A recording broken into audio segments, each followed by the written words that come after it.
Most people believe arguments in relationships are inevitable. I don't. For more than 3 years, I haven't had a real fight with a woman. Not with my partner. Not with female friends. Not at work. And no, it's not because I stay quiet or agree with everything. I still disagree. I still set boundaries. I still correct behavior when it matters. What changed wasn't women. It was my understanding. Most conflicts between men and women aren't caused by the issue being discussed. They're caused by something happening underneath the words. Something most men never notice and almost never control. When you miss it, every conversation turns into tension. When you see it clearly, arguments stop forming before they begin. This isn't about dominance. It isn't about manipulation. And it isn't about suppressing yourself. It's about learning how emotional information actually moves between men and women, and why one wrong tone can undo everything you meant to say. If you've ever walked away from an argument wondering how something small turned into a disaster, this will make sense of it. Before we go further, tell me where you're listening from and what time it is there right now. And if this kind of psychological clarity matters to you, consider subscribing. Calm understanding tends to compound over time. Kithuk, fan, mot. Tieptuk yu, kauviet jumot, nghin, genmot ninghin, heitram tu theo quijin, fan he. I didn't arrive at this understanding by accident, and I didn't arrive at it by theory alone. It came from pattern recognition. Years of watching the same moments repeat themselves in different relationships, with different women in different contexts.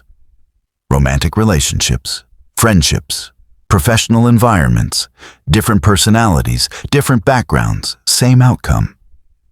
Tension appeared escalated and then hardened into conflict. For a long time, I assumed this was just reality. People argue, women are emotional, men are misunderstood. That's the story most of us inherit. Dating advice reinforces it. Relationship experts normalize it. They tell men to hold frame, to stay dominant, to expect resistance. They say conflict is proof of passion. Or worse, they claim women enjoy drama and chaos, and there's nothing you can do about it. But something about that never sat right with me. If conflict were truly inevitable, the patterns would be random. They weren't. The arguments didn't explode out of nowhere. They followed a sequence, a predictable progression, a moment where something subtle shifted long before voices were raised or words became sharp. Once I started paying attention to that early moment, everything changed. Let me be clear about something before we go further. I am not passive in my relationships. I don't placate. I don't avoid difficult conversations. I don't tolerate disrespect. I disagree when I mean it, and I say no when it matters. Boundaries are not optional. Without them, nothing that follows works. What changed was not what I said. It was how the interaction unfolded beneath the surface. Most men think communication is about information transfer. If they're right, they believe clarity should be enough. Logic should carry the conversation. Tone is secondary. Emotion is noise. That approach works well with other men. It fails consistently with women. I learned this the hard way. I would enter conversations calm, rational, certain. I would explain my position clearly. And somehow the conversation would drift. Her reactions would intensify. Defensiveness would appear where none was intended. What started as a simple disagreement would grow teeth. By the end, neither of us felt heard, and the original issue was buried under emotion. From my perspective, none of it made sense. I hadn't raised my voice. I hadn't insulted her. I hadn't been unreasonable. Yet the outcome was the same. Distance, friction, exhaustion. This is where most men stop thinking. They conclude that women are unpredictable, overly emotional, or impossible to reason with. That belief is comforting because it removes responsibility. If the problem is female nature, then there's nothing to examine in yourself. That belief is also wrong. When I stepped back and looked honestly at my interactions, I noticed something uncomfortable. The escalation almost always began before the content of the conversation mattered. It began at the level of emotional transmission. A slight irritation I didn't acknowledge. A trace of impatience in my voice. A subtle judgment I felt but didn't name. I wasn't aware of it. She was. And she reacted to it long before I thought anything had gone wrong. This is the part most men never see. Women don't just listen to words. They receive emotional information as a primary signal. Tone, rhythm, tension, presence. These aren't decorations on the message. They are the message. Once I accepted that the problem reframed itself. The question was no longer, how do I win arguments? It became, why are arguments forming in the first place? The answer wasn't strategy. It was awareness. I began testing a simple hypothesis. If conflict escalates when negative emotional input enters the interaction, what happens if I remove that input entirely, not the boundary? Not the disagreement, just the emotional charge beneath it. The results were immediate and unsettling. The same conversations that once led to resistance now dissolved. The same corrections that once triggered defensiveness were received calmly. Sometimes even with appreciation. Not because the women involved had changed, but because the emotional environment had. This forced me to confront another illusion men are taught. The idea that firmness requires hardness, that authority requires edge, that removing emotion means becoming cold. None of that turned out to be true. In fact, the opposite was true. When I communicated with calm certainty and emotional steadiness, without irritation or judgment, women became more cooperative, not less. They didn't feel overpowered. They felt safe. And safety, I learned, is the real currency here. This realization directly contradicted almost everything I'd been told about masculine communication. I had been taught that strength meant emotional distance, that composure meant detachment, that warmth weakened authority. In relationships with women, those assumptions backfire. What I discovered instead was a deeper principle operating underneath every interaction, a psychological mechanism so consistent that once you see it, you can't unsee it.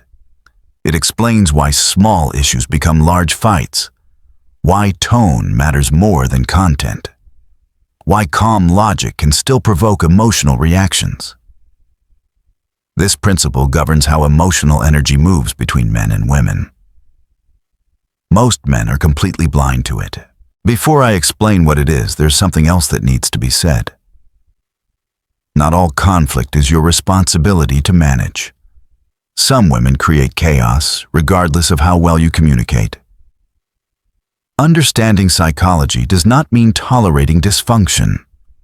Selection matters. Discernment matters. Peace begins with choosing the right people to engage with. But when you are dealing with a stable, emotionally capable woman, the difference between harmony and constant friction often comes down to one invisible factor. Not dominance, not submission, not clever phrasing, emotional input. Once you understand how women receive and amplify that input, everything that follows becomes predictable. Not controllable in a manipulative sense, but navigable. You stop being surprised. You stop feeling blindsided. You stop reacting and start leading. This is the point where most men feel resistance. The idea that their internal state matters more than their argument feels unfair. It feels like an extra burden, but it's also a source of leverage most men never access. Because if the emotional tone you bring into a conversation determines the direction it takes, then mastery begins with self-regulation, not persuasion. That realization marked the real shift for me. Arguments didn't disappear because I learned better tactics. They disappeared because I stopped feeding the mechanism that creates them. And once you see that mechanism clearly, the rest unfolds naturally. Ket thuk fan hai tiep tuch yo kau vetju mot nghin jen mot nghin hai tram tu thiokui jin. Fanba. The principle itself is simple, but its consequences are not. Once I understood it, I could trace almost every past argument back to the same source. What I call the amplification principle. Women do not receive emotional information the way men do. They don't just register it. They absorb it, intensify it, and reflect it back. Often with more force than it was delivered. This is not a flaw. It's a function. Think about the last argument you had with a woman.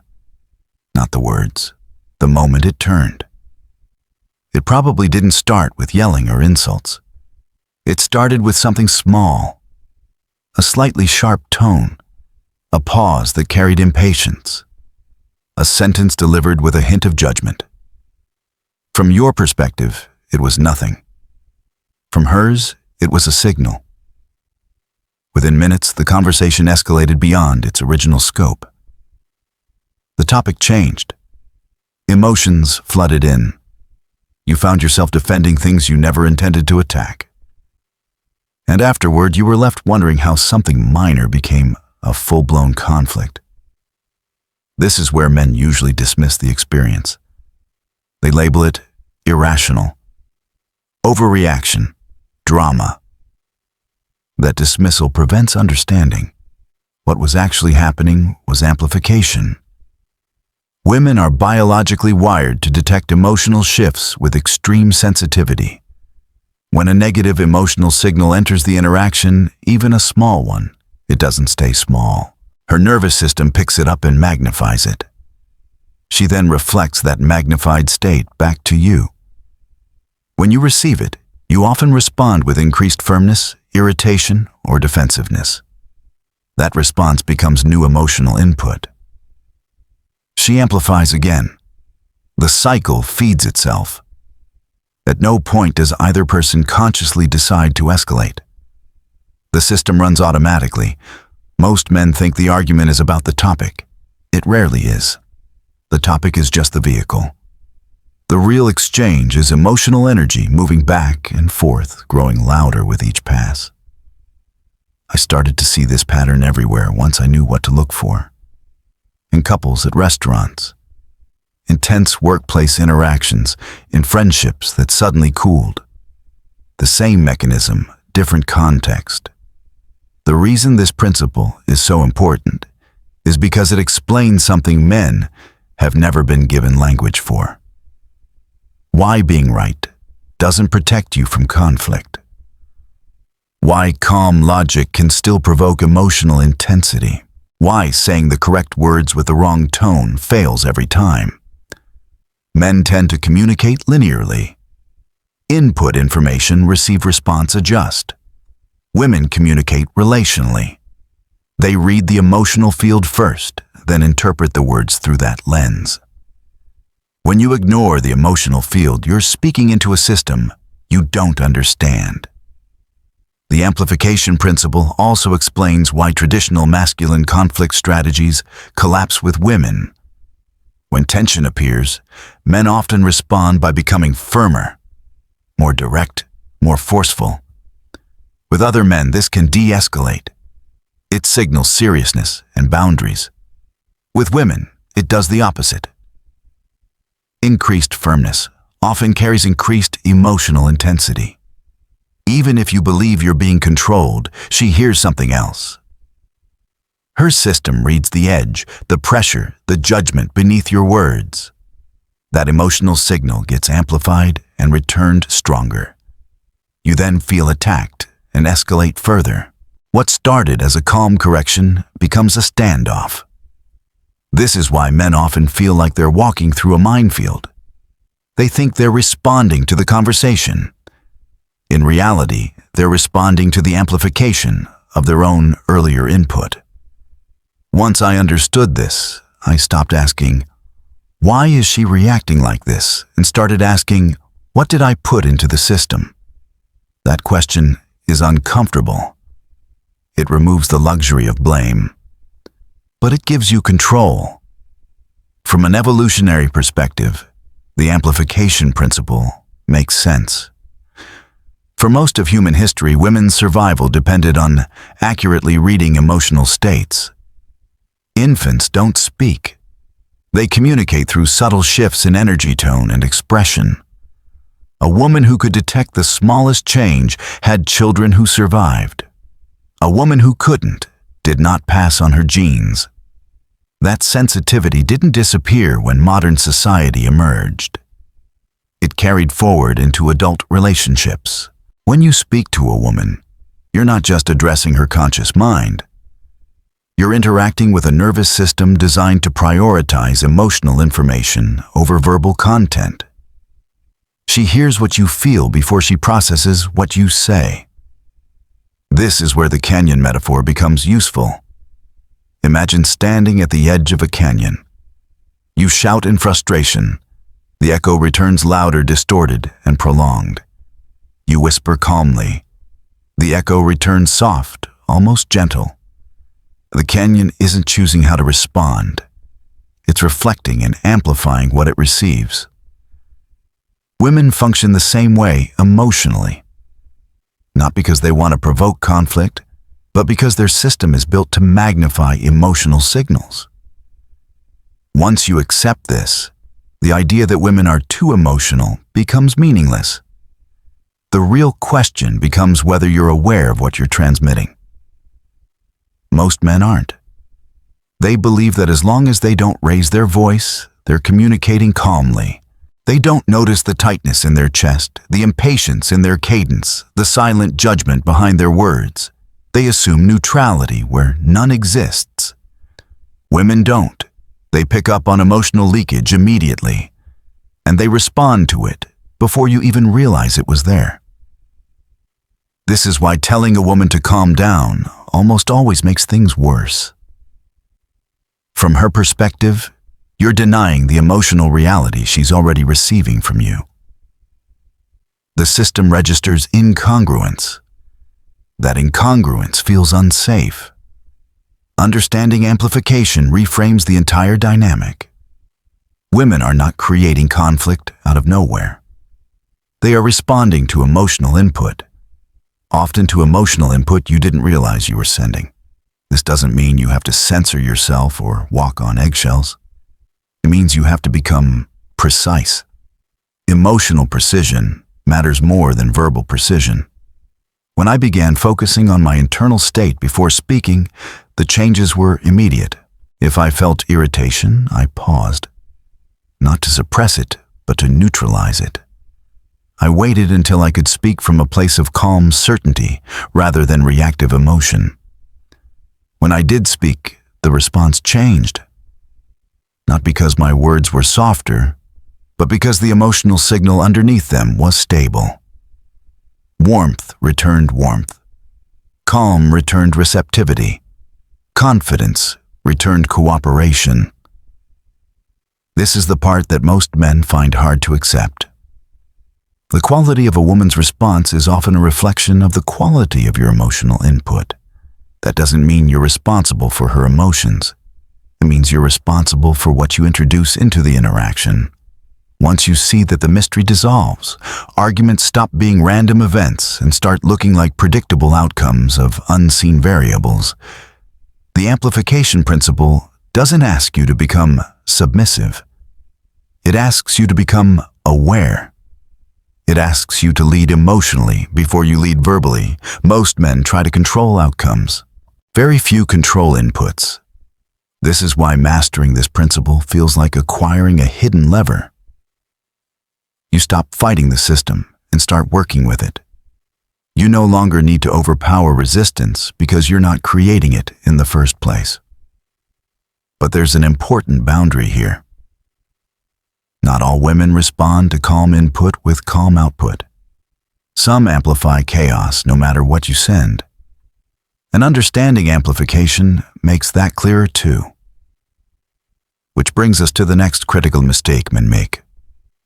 One that guarantees conflict no matter how skilled you become at communication.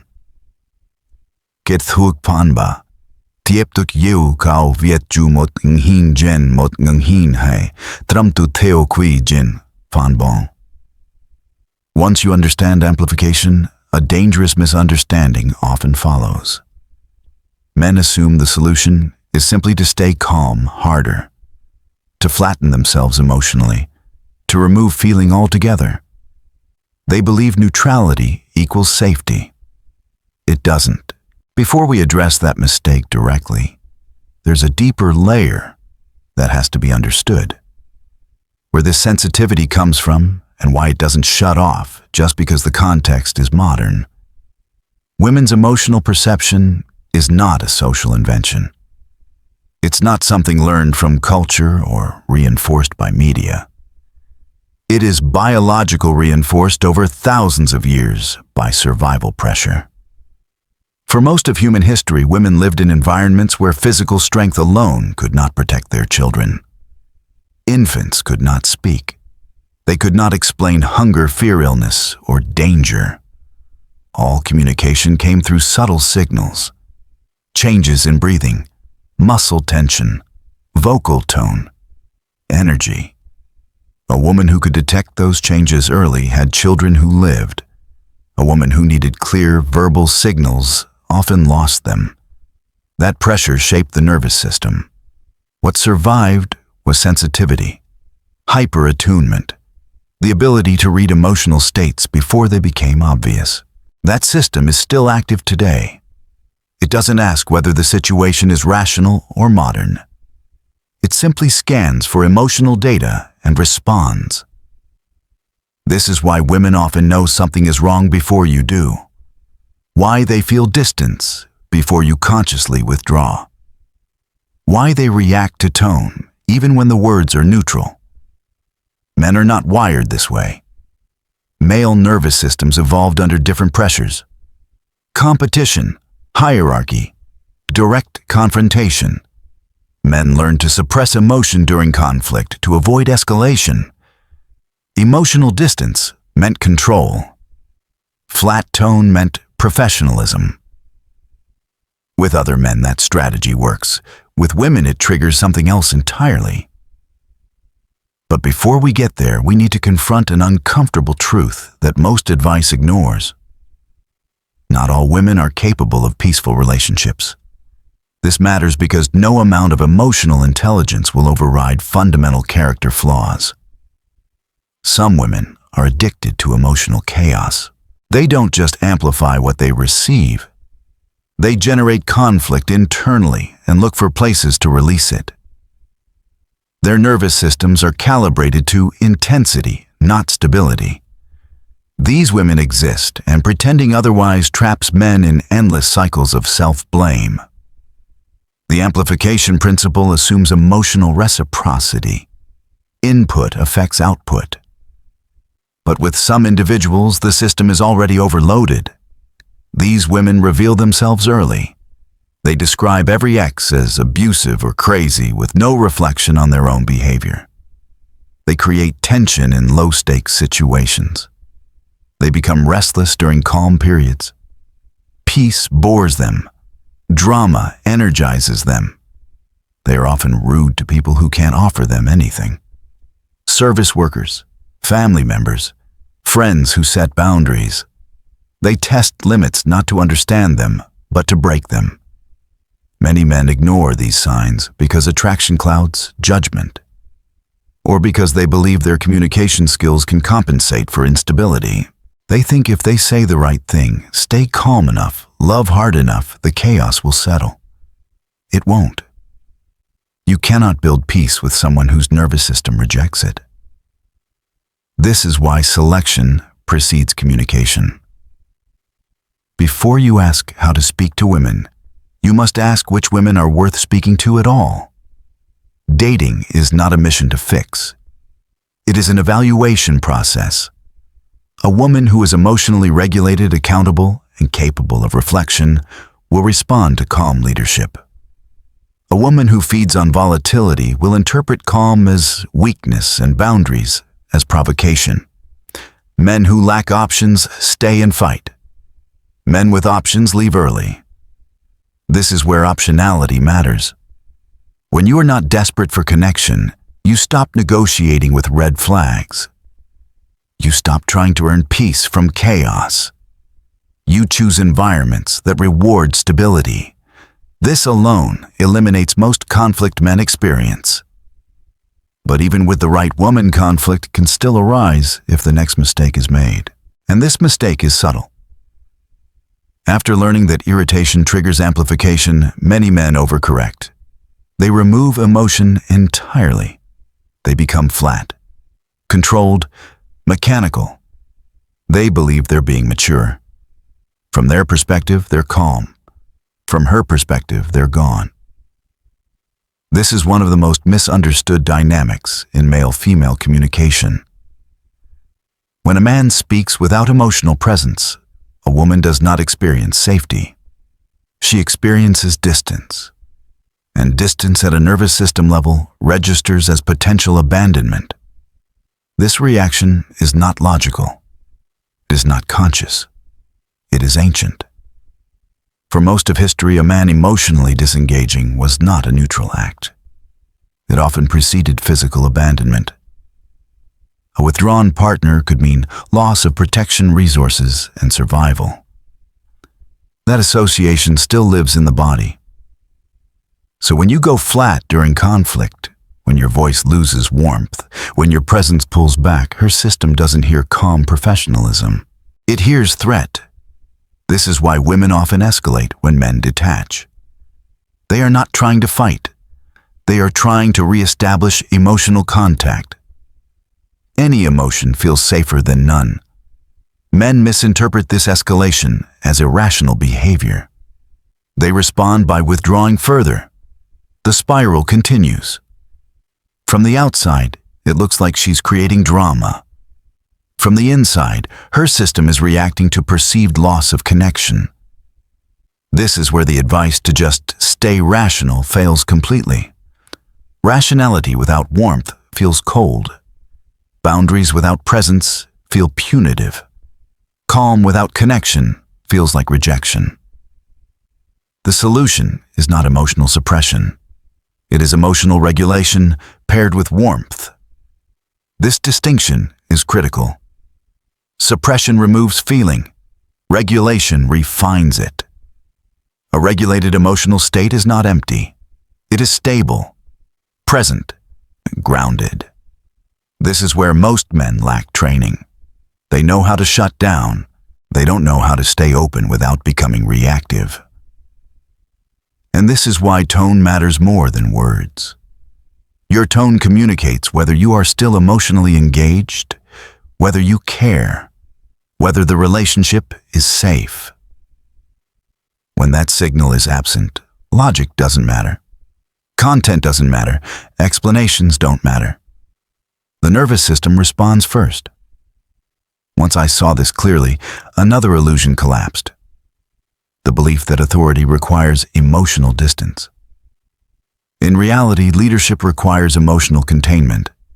A man who can remain warm, steady, and present while addressing issues communicates strength far more effectively than a man who withdraws. This is not softness. It is control at a deeper level. When you understand this, communication stops being about convincing and starts being about regulating the emotional environment. You don't dominate it. You stabilize it. Women respond to that stability instinctively, but stabilizing the emotional field requires precision. You must remove negative emotional charge without removing connection. You must correct without condemning. You must lead without detaching. This skill does not come naturally to most men. It has to be learned deliberately. And once it is, the entire dynamic shifts. Because now, instead of reacting to her emotions, you become the anchor they settle around. That is the difference between a man who argues constantly and a man whose relationships remain calm, even under pressure. In the next part, we'll break down exactly how to do this. Not in theory, but in practice. How to master tone without becoming passive. How to maintain warmth without losing authority. And how to correct behavior in a way that women don't resist, but actually welcome. The first mistake men make is choosing the wrong woman. The second is becoming emotionally absent. The third mistake is more subtle, and in many ways, more damaging. It's the belief that boundaries must be delivered with force to be respected. Most men learn boundaries through confrontation. You push back. You harden your voice. You make it clear you won't tolerate something. Among men, this often works. It establishes hierarchy. It signals seriousness. With women, it often creates the very resistance you're trying to eliminate.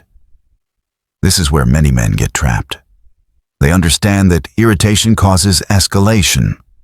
They understand that emotional withdrawal causes insecurity. So when an issue arises, they try to stay present, but they still carry an edge. A slight pressure in the voice. A subtle demand to be understood. An unspoken need to win the exchange. That edge is enough. Women hear it immediately. From her nervous system's perspective, that edge signals judgment, and judgment, even when justified, activates defense. Once defense is active, cooperation shuts down. The conversation stops being about resolution and becomes about self-protection. This is why so many calm conversations still fail. The words are measured. The volume is controlled. But the emotional undercurrent carries tension. Men often don't recognize this because they equate calmness with the absence of anger. They don't realize that frustration, impatience, and superiority are just as loud emotionally as shouting. The system doesn't care about your intention. It responds to your state. This is where tone mastery becomes non-negotiable. Tone mastery is not about being nice. It's about being precise. It's the ability to remove negative emotional charge from your voice while maintaining clarity, firmness, and presence. Imagine a father correcting a child he genuinely cares about. There is no contempt, no irritation, no need to dominate. There is warmth, but also certainty. The boundary is real, and it is not negotiable. But it is delivered without threat. That tone carries authority because it is grounded, not reactive. Women respond to that tone instinctively, not because they are being controlled, but because their nervous system registers safety alongside structure. This is the balance most men never learn. They think the options are softness or aggression, submission or dominance. They don't see the middle path because it requires emotional discipline. Emotional discipline means you don't speak until your internal state is stable. Not neutral, stable. Stability feels different from emptiness. Emptiness feels cold. Stability feels grounded. When I began practicing this deliberately, I noticed something unexpected. Women didn't just stop resisting. They began leaning in. Corrections were received without defensiveness. Boundaries were respected without argument. Sometimes women would thank me for being clear. This confused me at first. I was saying the same things I'd always said. But now they landed differently. The difference was tone. Tone communicates intent. When your tone carries care and confidence, women don't hear threat. They hear leadership. This is where emotional granularity matters. Most men lump all emotion into one category. Angry or not angry. Emotional or not emotional. That's not how women experience it. There is a world of difference between frustration and firmness. between judgment and clarity, between irritation and certainty. Tone mastery is the ability to feel those differences internally and choose the one that serves the interaction. It requires slowing down, not the conversation, but yourself. Before speaking, I learned to ask one simple question internally. What am I feeling right now? If the answer included irritation, impatience, or a desire to win, I waited. Not because those feelings are wrong, but because speaking from them guarantees resistance. Once those emotions settled, what remained was clarity. That was the moment to speak. This does not make you weak. It makes you effective. One of the biggest misconceptions men have is that women respect emotional force.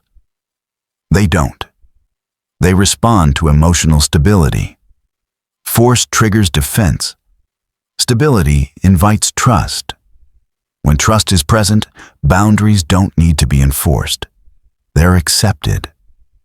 This is why men who constantly assert themselves often face more resistance, not less. They are trying to impose order externally instead of embodying it internally. Women test emotional consistency, not verbal dominance. They are constantly scanning for congruence. Do your words match your state? Does your boundary come from certainty or insecurity? Are you calm because you're grounded or because you're disconnected? They know the difference. When a man speaks from grounded certainty, women feel it immediately. They don't need to argue. There's nothing to push against. This is also why holding frame fails when it's misunderstood. Frame is not stubbornness, it's internal alignment. A man who holds frame emotionally does not need to repeat himself. He does not need to escalate. His presence carries weight because it is settled. This is the internal work most dating advice ignores. It focuses on tactics instead of state. State determines outcome. You can say the right words from the wrong state and fail. You can say imperfect words from the right state and succeed. Once this clicked, my interactions changed across the board. Not just with romantic partners, with colleagues, with friends, with anyone where tension might arise. I stopped trying to manage reactions and started managing input. This also clarified something else. Why women sometimes seem to test men after boundaries are set. It's not always defiance. Often it's calibration. They are checking whether your boundary came from a momentary emotion or a stable position. If it came from irritation, it will collapse. If it came from grounded certainty, it will hold without reinforcement. Men who get pulled into repeated boundary discussions are often broadcasting instability without realizing it. The boundary is spoken, but the emotional signal underneath it wavers. Women pick up on that instantly. When the emotional signal is consistent, repetition becomes unnecessary. This is why tone mastery is not a technique you apply once. It's a baseline you maintain. And it requires something men are rarely encouraged to develop. Emotional self-awareness. Not emotional expression, awareness. You don't need to talk about your feelings constantly. You need to know where they are before you speak. This is the difference between reacting and leading. Leading emotionally does not mean absorbing her emotions. It means staying steady in their presence. When you can do that, you don't suppress her reactions. You contain them. Containment is what creates calm, and once calm is established, cooperation follows naturally. In the next part, we'll examine why masculine communication strategies that work perfectly with men fail with women, and why trying to be rational is often the fastest way to lose emotional connection. To understand why so many capable, intelligent men fail in their communication with women, you have to understand one uncomfortable truth. Men and women do not experience emotional distance in the same way. What feels safe and controlled to a man can feel threatening to a woman. This difference explains countless conflicts that seem illogical on the surface. When men sense tension, their instinct is to reduce emotional charge. They slow their speech. They flatten their tone. They focus on facts. This is not indifference. It is self-regulation. Among men, this is read as maturity. It signals that the conversation will not escalate into aggression. With women, that same strategy often produces the opposite effect. When you speak to a woman in a flat businesslike tone during a disagreement, she does not experience professionalism. She experiences emotional withdrawal. The warmth disappears. The relational signal weakens. Her nervous system interprets that shift as a loss of connection. This reaction is not conscious. It is automatic. For most of human history, emotional connection with a male partner was not optional for women. It was tied to survival. A man who disengaged emotionally was often preparing to disengage physically. That meant danger. So when emotional presence drops, alarm activates. This is why women often say things like, "You're shutting down," or "You don't care," even when you believe you're being calm and reasonable. From her perspective, the emotional bridge has gone quiet. Silence feels like abandonment. Men hear these reactions and feel accused unfairly. They double down on logic. They explain themselves more. They become even flattered, trying to prove they're not emotional. The distance grows. This cycle is one of the most common causes of prolonged conflict in relationships. Not shouting, not insults.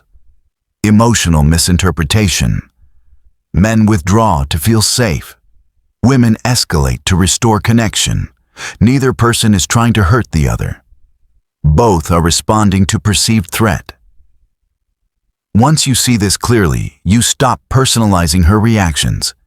You stop assuming malice or manipulation. You see a nervous system trying to stabilize itself. This is where the idea of bilingual communication becomes essential. Men are fluent in logic. Women are fluent in emotional context. Successful communication requires speaking both languages at once. This does not mean sacrificing clarity. It means packaging clarity in connection. You can disagree with a woman without making her feel alone. You can say no without sounding detached. You can set boundaries without pulling away emotionally.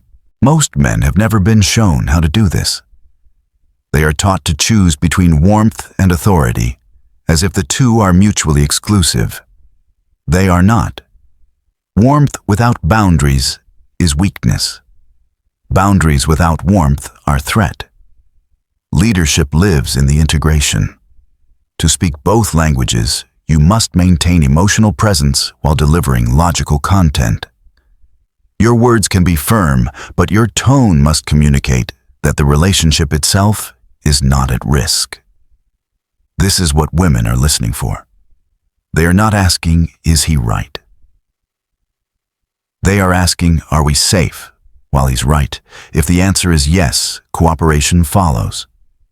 If the answer is no, resistance appears regardless of how valid your point is. This is why men are often shocked when women react emotionally to things that seem trivial. From her perspective, the issue is not the issue. The emotional signal underneath it is. Once I understood this, I stopped trying to convince women during moments of tension. Convincing is a logical act. Safety is emotional. You cannot argue someone into feeling safe. You can only demonstrate it. Demonstration happens through tone pacing and presence. When I spoke, I slowed myself internally. Not my words, but my state. I maintained warmth in my voice, even when the content was firm. I made sure my presence communicated investment rather than withdrawal. The shift was immediate. Women stopped pushing, Conversations shortened instead of dragging on. Disagreements resolved without residue. This did not require me to agree more. It required me to be emotionally available while disagreeing. This is where many men resist. They equate emotional availability with vulnerability or loss of power. They fear being pulled into drama. But emotional availability does not mean emotional absorption. You do not need to feel what she feels. You need to stay present while she feels it. Presence is not participation. When you can remain grounded while someone else is emotional, you become a stabilizing force. That stability is deeply reassuring. Women respond to that reassurance by lowering their own emotional intensity. This is the part men miss. Calmness is contagious when it is paired with connection. Calmness without connection feels dismissive. Once connection is maintained, logic can land. Without it, logic bounces off. This is why timing matters. You cannot deliver solutions before safety is established. Attempting to fix before validating emotional reality increases frustration. Validation does not mean agreement. It means acknowledgement. I see that this matters to you. I understand why you're frustrated. These statements do not surrender ground. They establish connection. Once connection is secure, boundaries can be set without triggering defense. Men who skip this step feel like they are constantly negotiating uphill. Men who master it feel like resistance evaporates. This also explains why some men seem to get away with saying things others can't. It's not what they say. It's the emotional environment they create. They speak from grounded confidence, not from the need to prove something. Neediness leaks into tone. Insecurity leaks into cadence. Desire to win leaks into posture. Women hear all of it. This is why becoming emotionally regulated is not optional if you want peaceful relationships. It is the foundation everything else rests on. You can memorize techniques. You can copy phrases. None of it will work if your state is unstable. State precedes strategy. Once you embody this communication, it becomes simpler. You stop managing reactions and start maintaining presence. And presence is something women trust instinctively. In the next part, we'll move from understanding to application. Specific frameworks that allow you to correct behavior, set boundaries, and resolve issues without triggering defensiveness or resistance. Understanding theory changes awareness. Application changes outcomes. This is where most men fail, not because they disagree with the principles, but because they don't know how to translate them into behavior when tension is actually present. When emotion enters a conversation, cognitive capacity drops. You don't have time to remember abstract ideas. You need simple structures that hold under pressure. That is where practical frameworks matter. The first is what I call the warmth sandwich. It is simple but deceptively powerful. Whenever you need to correct behavior, set a boundary, or express disagreement, you place the difficult message between two signals of connection. You begin with warmth, not flattery, not appeasement, genuine presence, something that communicates, I am with you. Then you deliver the boundary or correction clearly and directly. No hedging, no apology for having standards. Then you close with reassurance, a reminder that the relationship itself is intact. The content does not change. Only the emotional framing does. Most men skip the first and last step. They deliver raw correction and then wonder why resistance appears. To a woman's nervous system, raw correction without emotional context feels like attack. Wrapped in warmth, the same correction feels like guidance. The second framework is the curious observer approach. This is one of the fastest ways to bypass defensiveness. Instead of making accusations, you describe what you notice and ask for understanding. I'm noticing some tension here, and I want to understand what's going on for you. This shifts the dynamic instantly. You are no longer an adversary trying to win. You are an ally trying to understand. Curiosity signals safety. Judgment signals threat. Most men believe curiosity undermines authority. In reality, it strengthens it. A man secure in his position does not need to attack. He can observe. The third framework is the shared problem frame. Instead of positioning the issue as you versus her, you position it as both of you versus the problem. It feels like we're missing each other here. How do you think we could handle this differently next time?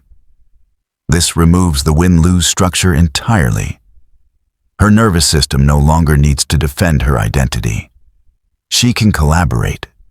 Women respond far better to partnership than prosecution. The fourth framework is emotional validation. This is the most misunderstood concept in male-female communication.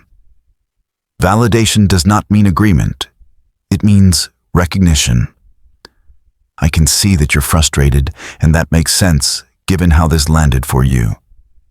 You are not saying she is right. You are saying her experience is real. Men often skip this step because they fear it concedes ground. It does not. It clears the emotional blockage so the conversation can move forward. Unacknowledged emotion doesn't disappear.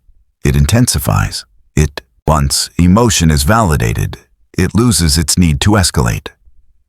The fifth framework is future focus. Instead of dissecting what went wrong in detail, you pivot quickly to what happens next. What matters to me is how we handle this going forward. This prevents the conversation from turning into a trial.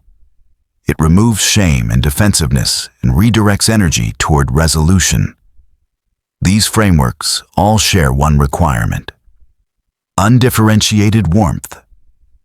Undifferentiated warmth is a baseline emotional tone that does not fluctuate with circumstances. Whether you are agreeing or disagreeing, approving or correcting your tone communicates care and stability. This does not mean constant positivity. It means consistency. Women trust consistency more than intensity. When your emotional tone remains steady, women stop scanning for threat. When threat scanning stops, cooperation begins. This is why these techniques fail when men try to apply them mechanically. The words matter far less than the state behind them. You can say all the right phrases with the wrong tone and still trigger resistance. Tone is not what you perform. It is what you carry. To carry warmth without becoming permissive, you must be anchored internally. This is why emotional regulation precedes communication skill. When I first practiced these frameworks, I paid attention to one thing above all else: my internal pressure. If I felt the need for a specific outcome, I paused. Neediness leaks. Desire to be understood leaks. Desire to win leaks.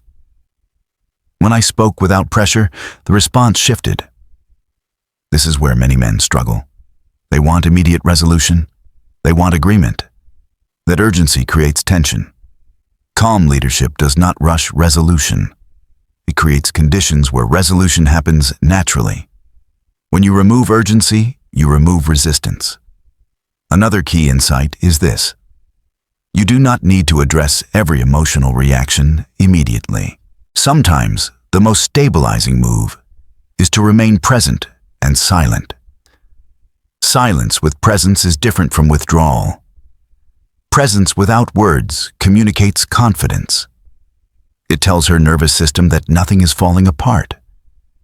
Men often fill silence because they feel uncomfortable. That discomfort transmits uncertainty. Comfortable silence transmits stability. Once women feel emotionally safe, they often resolve their own reactions without being pushed.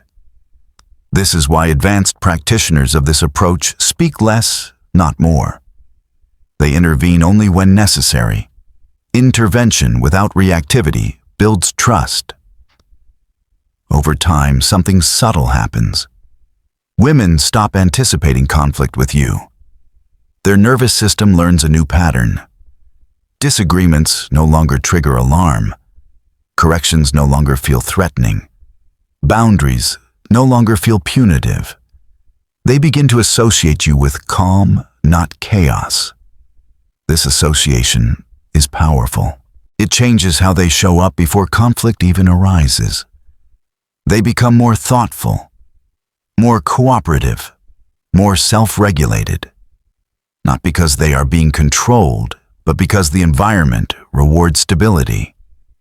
This is the difference between fear-based compliance and leadership-based cooperation. Fear-based compliance looks like obedience, followed by resentment.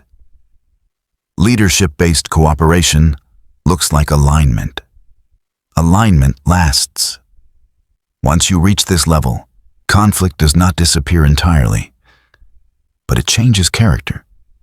It becomes quieter, shorter, less personal.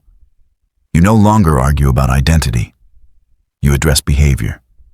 You no longer defend your worth. You express your position. You no longer feel the need to convince. You allow understanding to emerge. This is where relationships become sustainable. Most men never experience this. They spend years oscillating between dominance and withdrawal, wondering why neither works. The answer is integration, warmth and firmness, presence and boundaries, logic and emotional safety. When these are integrated, communication stops being a battlefield and becomes a navigation process. And once navigation replaces battle, something unexpected happens. Conflict stops being something you avoid and starts becoming something that deepens connection. That is the final shift. In the next part, we'll explore how advanced practitioners use moments of emotional intensity, not just to resolve issues, but to strengthen attraction and trust at the same time. Once you reach a certain level of emotional regulation, conflict stops feeling like a threat. It becomes information. And information, when handled correctly, can be used to strengthen connection rather than weaken it. This is where most men never arrive, because they are still trying to prevent conflict instead of understanding its function. Emotional intensity in women is not inherently a problem. It is energy. What determines the outcome is whether that energy meets resistance, avoidance, or containment. Resistance creates escalation. Avoidance creates anxiety. Containment creates settling. Containment is the skill most men never learn. When a woman becomes emotional, the untrained response is to either match her intensity or shut down. Both communicate instability. One says, "I'm overwhelmed." The other says, "I'm leaving." Containment says neither. Containment says, "I am here, I am steady, and this is manageable." This does not require saying much. It requires being anchored. Advanced practitioners understand that emotions do not need to be fixed. They need to be held. Men often rush to solutions because solutions feel productive. But premature solutions communicate impatience. Impatience communicates rejection. Women don't escalate because they want answers. They escalate because they want to feel met. Once they feel met, the need for intensity dissolves on its own. This is why attempting to logic someone out of emotion rarely works. Logic operates in a different domain. You cannot reason a nervous system into calm. You can only model calm in its presence. This is where leadership through warmth begins.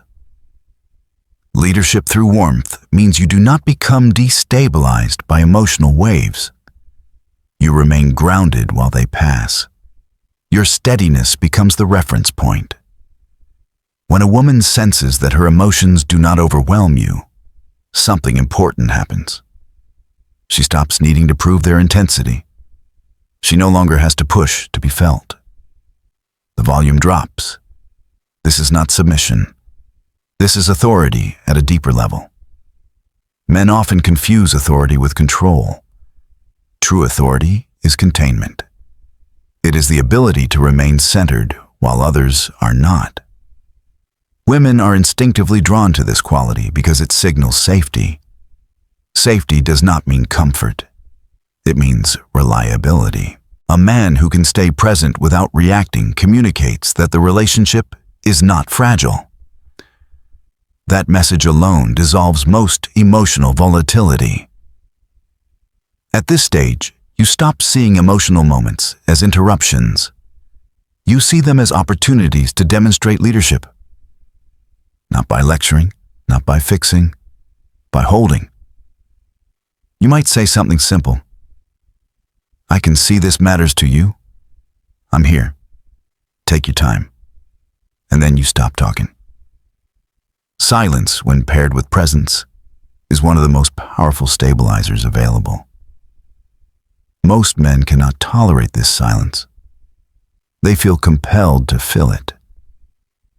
That compulsion comes from their own anxiety, not from necessity.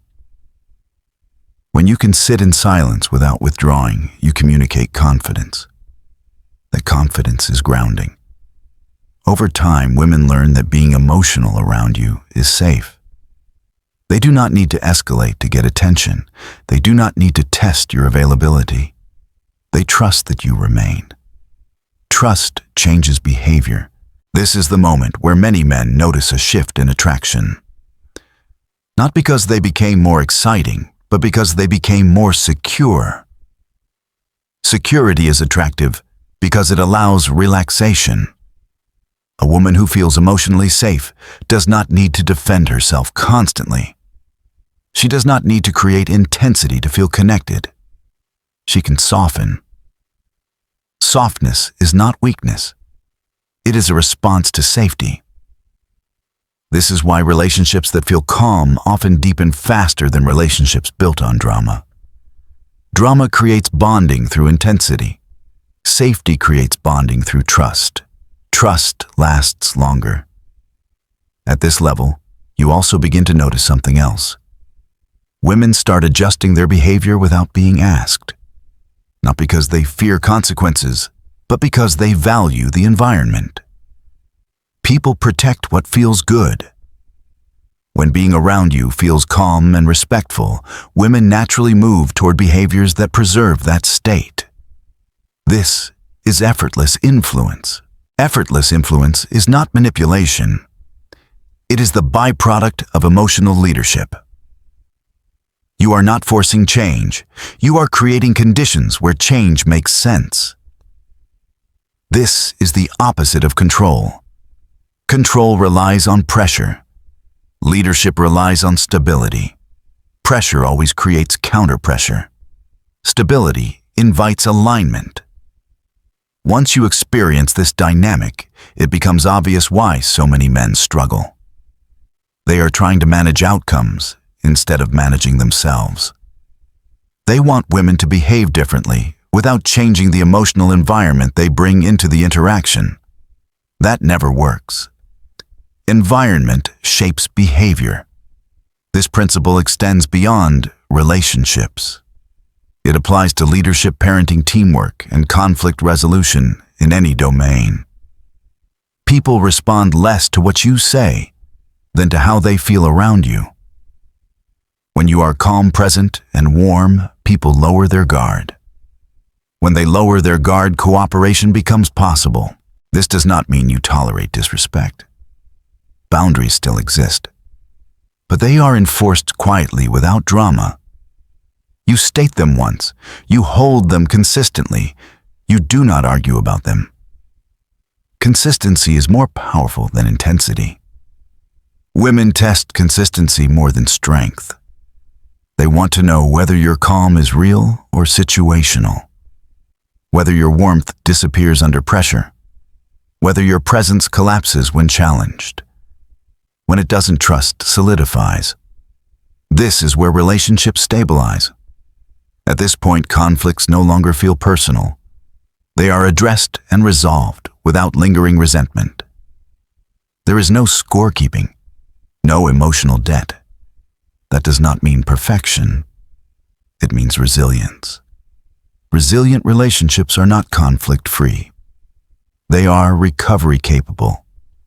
Recovery requires emotional safety, and emotional safety is built by men who can hold their ground without hardening their hearts. This is the level most men never reach, not because it is unattainable, but because it requires internal work rather than external tactics. It requires slowing down instead of speeding up, presence instead of performance, regulation instead of reaction. Once you live from this place, something unexpected happens. You stop fearing conflict, not because you enjoy it, but because you trust yourself to handle it. And when fear disappears, so does the tension that creates conflict in the first place. In the final part of the story, we will tie these insights together and examine what this understanding reveals about masculine leadership, emotional intelligence, and the deeper purpose behind learning how to relate to women without constant friction. At this point, the mechanics should be clear. Conflict is not eliminated by clever words or superior logic. It is prevented by emotional leadership. But understanding this intellectually is not enough. The final obstacle most men face is consistency under pressure. Anyone can be calm when things are easy. The real test appears when boundaries are challenged repeatedly, when emotions resurface, when the same issue returns in a different form. This is where many men regress. They interpret repetition as defiance and respond with force. That reaction resets the entire dynamic. Repetition does not always mean disrespect. Often it means calibration. Women test stability not because they want to provoke, but because their nervous system needs proof. Proof that your tone does not change under pressure. Proof that your warmth does not vanish when you are challenged. Proof that your boundaries are grounded, not reactive. If your emotional signal shifts during these moments, she learns something. She learns that calm is conditional, that stability has limits. And once that belief forms, testing increases. Men often experience this as she keeps pushing. What is actually happening is uncertainty seeking resolution.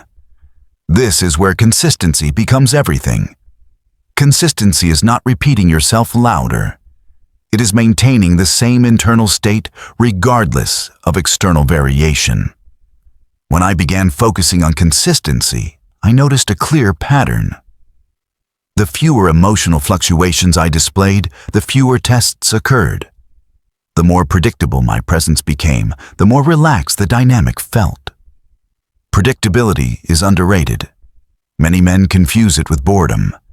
In reality, predictability is safety. Safety allows intimacy. This is also where many men misunderstand boundaries. They believe boundaries are enforced through explanation. They are not. Boundaries are enforced through behavior. You state the boundary once clearly with warmth. Then you act in alignment with it. You do not argue. You do not justify. You do not renegotiate unless something materially changes. Arguments about boundaries signal insecurity. Calm follow-through signals certainty. Women are highly attuned to this difference. If a boundary requires constant defense, it is not stable. If it is stable, it rarely needs discussion. This is why men who argue about respect often receive less of it. They are communicating uncertainty. Respect is not demanded. It is inferred. And it is inferred from emotional congruence. When your words, tone, and actions align consistently, women stop questioning your position. They accept it. This acceptance is not submission. It is trust. Trust that you know where you stand. Trust that you will not shift under pressure. Trust that you do not need emotional leverage to maintain order. Once trust is established, conflict loses its fuel. Another critical point most men miss is this. You do not need to address every emotional fluctuation. Some things resolve themselves when not escalated. Men who intervene too often create dependence. Men who intervene selectively create resilience. This requires tolerating temporary discomfort. Many men rush in to fix emotions because they want relief. That urgency communicates fragility. When you can sit with discomfort without reacting, you demonstrate capacity. Capacity is attractive. This does not mean indifference. It means confidence. Confidence says, "This does not threaten me." When a woman senses that her emotional states do not threaten you, she stops needing to manage yours. That alone reduces volatility. This is why advanced practitioners speak less and observe more. They respond, not react. They do not meet intensity with intensity. They meet it with steadiness. Over time, this changes the relationship's emotional baseline. What once felt charged becomes manageable. What once escalated becomes brief. The system learns a new pattern. This is where many men notice something surprising. Women begin taking responsibility without being prompted. They self-correct. They soften their tone first. They de-escalate on their own. This is not coincidence. It is adaptation. Humans adapt to emotional environments. When the environment rewards regulation, regulation increases. When the environment rewards chaos, chaos multiplies. Men who live in constant conflict often unknowingly reward volatility. Attention increases during drama. Emotional engagement spikes during arguments. Calm periods feel empty. The nervous system learns that intensity equals connection.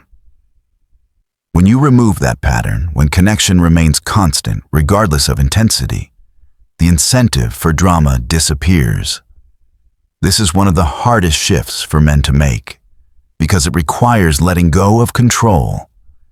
You stop shaping behavior through reaction and start shaping it through consistency. Consistency requires patience. Patience is often mistaken for weakness. It is not. Patience is the capacity to hold your position without urgency. Urgency signals fear of loss. Fear of loss invites testing. When urgency disappears, testing stops. This is also where masculinity is often misunderstood. Masculinity is not force. It is grounded direction. A man who knows where he is going does not argue about the path. He walks it. People follow clarity. Women respond to clarity when it is paired with warmth. They resist it when it is paired with pressure. This is the final integration. Boundaries without pressure. Warmth without permissiveness. Presence without absorption. When these qualities are embodied, relationships change at a fundamental level. You stop negotiating peace. You become peaceful. And peace attracts cooperation. This does not mean every woman will respond positively. Some will not. That is information, not failure. You disengage calmly. You do not argue your way into compatibility. Compatibility is discovered, not forced. This mindset removes desperation. Desperation is one of the primary sources of relational conflict. Men who fear loss tolerate disrespect. Men who trust themselves walk away early. Walking away early is not cruelty. It is self-respect. And self-respect sets the tone for everything else. At this stage, conflict no longer defines your relationships. It becomes a signal, not a crisis. You listen to it, adjust if necessary, and move forward. There is no emotional residue, no replaying conversations, no silent tension. This is what emotional leadership looks like in practice. Not dramatic, not impressive, just stable. And stability over time is transformative. In the final section, we will step back and examine what all of this reveals about relationships leadership, and the deeper reason this skill extends far beyond dating. The deeper lesson here goes far beyond dating or communication with women. It's about how you move through the world when things don't go your way. Most people believe strength is proven by reaction, by pushing back harder, by being louder, sharper, more forceful. But real strength shows up much earlier than that. It shows up in your ability to regulate yourself before the world has to regulate you. Every conflict in life asks the same quiet question. Can you stay grounded when something challenges you? Not just with a partner, but with coworkers, family loss, uncertainty, and pressure. When you can, everything changes. People respond differently to you. Not because you control them, but because your presence no longer adds chaos to the moment. You become someone others can settle around. This doesn't mean life becomes easy. It means it becomes cleaner.